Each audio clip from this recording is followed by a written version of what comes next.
কমার্সের ছাত্র, কিন্তু বিজ্ঞান প্রযুক্তির ক্ষেত্রে বরাবরই উৎসাহী ভবানীপুরের সন্দীপ চট্টোপাধ্যায়। বরাবরই তিনি কাজ করতে চেয়েছেন আমাদের দেশের সাধারণ মানুষের জন্য। সেখান থেকেই আসে ভাবনাটা। আজকাল ত্রিমাত্রিক ছবিকে যেভাবে বিনোদনের কাজে লাগানো হচ্ছে, সেখান থেকে বাইরে বেরিয়ে আরও বাস্তবসম্মত করে তোলার বিষয় নিয়ে কাজ করতে থাকেন সন্দীপ। অবশেষে তিনি সফল হয়েছেন। সবথেকে সস্তা ও নিখুঁত প্রযুক্তির আবিষ্কার করে সেখানে মানব কল্যাণে কাজে লাগাতে চাইছেন তিনি। একদম ছোট বয়সে তখন এরকম একটা পাওয়া যেত সেলোফিন পেপারের চশমা দিয়ে একটা বই, যে বইয়ে এরকম ছবিটাকে সরানো থাকতো দুটো কালার আলাদা প্রিন্ট করে, যাতে আবার সেটাকে চোখে দেখলে আবার সেটা একটা স্টিরিওস্কোপিক 3 ডাইমেনশনাল এফেক্ট দেয়। কিন্তু এটা ছিল ছোটোবেলাকার ভাবনা। আমি বড় বয়সে 3D নিয়ে গবেষণার আগে আমি 3D সংক্রান্ত ব্যাপারে ছাত্রদের পরামর্শ দিতাম, পড়াতাম। তো এই ব্যাপারে আমি অনেক সময় ইন্টারনেটে বেশ কিছু কাজকর্মের সঙ্গে সঙ্গে আমি দেখলাম যে যাবতীয় স্টিরিওস্কোপিক 3D নিয়ে চিন্তাভাবনা সেটা বিদেশে যেরমভাবে হয় আমাদের দেশে ঠিক সেরমভাবে হচ্ছে না। তো এই ব্যাপার নিয়েই আমার এই চিন্তাটা। আমার গবেষণার কাজ শুরু হয়েছে 2009 সালের বোধহয় মাঝামাঝি থেকে।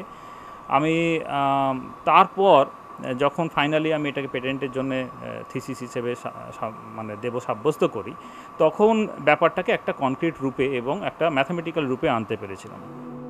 এই কাজটি করতে লড়াই কম করতে হয়নি সন্দীপকে। আজ তিনি সফল। এবার তিনি চাইছেন এই প্রযুক্তিকে আমাদের দেশে প্রয়োগ করতে। তার দাবি, এই প্রযুক্তি যদি কাজে লাগানো যায় তাহলে শুধু বিনোদনই নয়, এক্সপ্লেট ফরেনসিক গবেষণা, মহাকাশ বিজ্ঞানের বিশ্লেষণের ক্ষেত্রে নতুন দিগন্ত খুলে যাবে। দেখুন, 2 ডাইমেনশন থেকে 3 ডাইমেনশন স্টিরিওস্কোপিকে ট্রান্সফার করলে যে কোনো ছবির মধ্যে যেটি প্রথম ট্রান্সফার হয় সেটি হচ্ছে জেড ডেপথ, অথবা যেটাকে আমরা বলি ডেপথ অফ ফিল্ড। একটি 2 ডাইমেনশনাল ছবিতে এক্স আর ওয়াই দুটো কোঅর্ডিনেট থাকে, একটা 3 ডাইমেনশনালতে থাকে এক্স, ওয়াই ও জেড, 3টে কোঅর্ডিনেট। এখন এই যে ডেপথ অফ ফিল্ড, এটার জন্যেই আমাদের চোখের সামনে দৃশ্যমানতাটা তৈরি হয়। এখন যে সমস্ত টেকনোলজি পৃথিবীতে আছে, সারা পৃথিবী নিয়ে রেখেই বলছি, সেগুলো কোনোটাই পারফেক্ট টেকনোলজি নয়, কারণ অনেক ক্ষেত্রে এই জেড ডেপথটি মেকানিক্যালি বা আরবিটারি তৈরি করা হয়। তো এক্ষেত্রে আমি একটা স্কেল মিটারিং তৈরি করার চেষ্টা করেছি, যাতে এই জেডটি অনেকটাই বাস্তবসম্মত, বিজ্ঞানসম্মত হয় এবং এটা অ্যাকিউরেট হয়। আমার এটির বিশেষ ব্যবহার বোধহয় মেডিকেল ফিল্ডে সম্ভব, যেখানে ডাক্তারবাবুরা একটা ছবি দেখে অনেক কিছু স্থির করেন। ধরা যাক একটি এক্স রে প্লেট বা একটি সোনোগ্রাফিক প্লেট বা অন্য যে কোনো কিছু, যাতে একটা ছবি মাধ্যম ডাক্তারকে কোনো ইনফরমেশন দেওয়ার জন্য। সেক্ষেত্রে যদি এটাকে 3Dতে ট্রান্সফার করা যায়, স্টিরিওস্কোপিক 3Dতে, তাহলে হয়তো তারা একটা নতুন দিক পাবেন, নতুনভাবে ব্যাপারটা বুঝতে বা গবেষণা করতে তাদের সাহায্য হবে। এটা ছাড়া ধরুন স্পেস রিসার্চের ক্ষেত্রে এটা বিশেষভাবে কাজে আসবে, কারণ যে কটা স্যাটেলাইটের পিকচার আসে জেনারেলি সেগুলি সবই 2D। কাজে এগুলোকে আমরা যদি স্টিরিওস্কোপিক 3D করি, নিশ্চয়ই যারা স্পেস রিসার্চ করছেন বা ওই নিয়ে সংক্রান্ত কাজ করছেন তাদের নিশ্চয়ই একটা কাজে আসবে।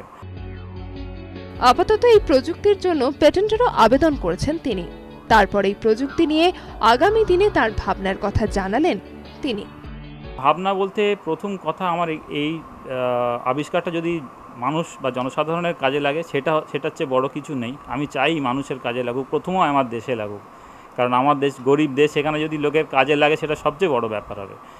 আর এটা যদি মেডিকেল ক্ষেত্রে কোনো সুবিধে দেয় বা অন্যান্য বিজ্ঞানের শাখায়, ইভেন এন্টারটেনমেন্টে যদি কোনো সুবিধে আসে, সেটা আমি নিজেকে কৃতজ্ঞ মনে করব। বাংলায় একটা প্রবাদ বহুদিনই চালু আছে, তা হলো গেঁয়ো যোগী ভিক পায় না। বিদেশ হলে হয়তো তার এই প্রযুক্তি নিয়ে অনেক বেশি আলোচনা হতো। এখন সন্দীপের দরকার সরকারি সাহায্য ও একটু প্রচার, তাহলেই হয়তো এই দেশীয় পদ্ধতির প্রযুক্তি অনেকেরই উপকার করতে পারবে। ক্যামেরায় সমরের সঙ্গে দেবযানী, নিউজ টাইম।